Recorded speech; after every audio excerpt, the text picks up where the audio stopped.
रुपया संदर्भातली ही महत्त्वाची बातमी आहे। युद्ध संपल्यावर डॉलरच्या तुलनेत रुपया सावरलेला आहे। आताची महत्त्वाची बातमी आपण पाहतोय।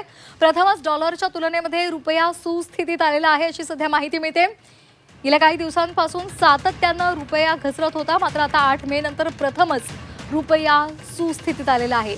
एका डॉलरसाठी आता मोजावे लागणार आहेत 94.68 रुपये, 94 रुपये 68 पैसे। 8 मे नंतर प्रथमच हा रुपया सुस्थितीत आलेला आहे। युद्ध संपल्यानंतर डॉलरच्या तुलनेमध्ये कमकुवत झालेला रुपया सावरलेला आहे।